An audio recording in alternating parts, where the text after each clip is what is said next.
Today, we're diving into one of the most important and honestly most controversial legal cases in India's entire history.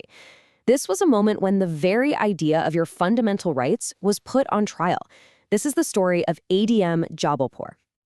Let me start by asking you a question, and it's a heavy one. Can the government ever have the power to suspend your most basic right, the right to simply live, to have personal liberty? Now, this isn't just some textbook question.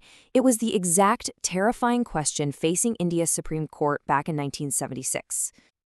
To really get what was at stake here, we have to go back in time, right into the middle of a political firestorm. This case didn't happen in a vacuum. It was born out of a massive constitutional crisis for the entire nation. So, in 1975, a national emergency was declared across India. And look, this wasn't just a small policy change. It was like a constitutional earthquake.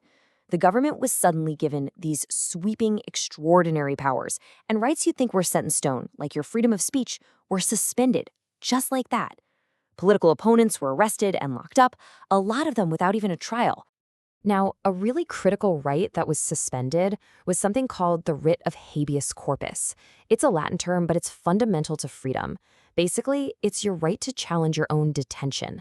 It means the government can't just lock you up and throw away the key. They have to bring you in front of a judge and explain why you're there. And during the emergency, this essential safeguard was just gone. Okay, so you've got citizens being detained, and their main legal defense has vanished. The fight for liberty had to go somewhere, and it went to the highest court in the land. The Supreme Court was now facing a truly monumental decision. And here it is, the core question in the case of ADM Jabalpur versus Shivkant Shukla. If your right to even go to court is suspended, does that mean your fundamental right to life itself, guaranteed under Article 21 of the Constitution, is also suspended? Could the courts do anything at all to protect a citizen from the state? So the whole country was waiting. What would the Supreme Court decide? Well, what came next would become one of the most debated and frankly infamous judgments in its entire history. The verdict came from a bench of 5 judges, and 4 of them, they sided with the government. This was the majority.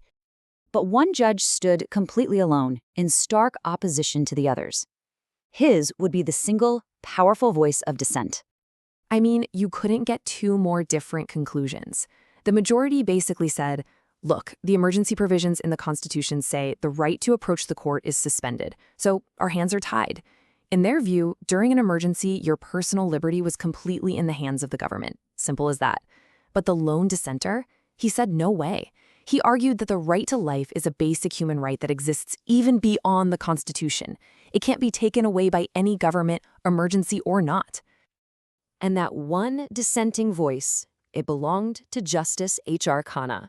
His decision to stand against the overwhelming majority would end up costing him his career, but it would absolutely secure his place in history. You know, it's almost like Justice Khanna knew his dissent wasn't really for his own time. This quote is so powerful because it shows he was speaking over the heads of his colleagues, directly to future generations. He was writing for a day when the law would once again value liberty over state power. His argument became this incredible symbol of judicial courage. It was like a single candle held up against an overwhelming wave of darkness. His dissent was this powerful declaration that the rule of law and the sanctity of human life were just non-negotiable, even when it seemed like every other institution was bending to the government's will. For decades, that majority judgment in ADM Jabalpur stood as this dark stain on India's judicial history. But just as Justice Khanna had hoped, a future day did eventually come. And that day came 41 years later. In 2017, while hearing a completely different case called the Puttaswamy case, a new bench of the Supreme Court took the really unusual step of going back and reopening this old wound. And they didn't just disagree with the old ruling. The court formally and explicitly overruled the majority decision in ADM Jabalpur. They called it a grave error and declared that the dissenting view of Justice Khanna was and always had been the correct one. His lonely appeal to the future had finally been answered. So what's the big picture here? Well, the ADM Jabalpur case is a pretty stark reminder of how things can go wrong. It's called a dark chapter for a reason. But at the same time, it gave us one of our greatest judicial heroes in Justice Khanna, whose dissent is celebrated today. The case perfectly captures that eternal struggle between the power of the state and the rights of the individual. And, well, it shows that sometimes justice can take a very, very long time to arrive. And that brings us to one last thought.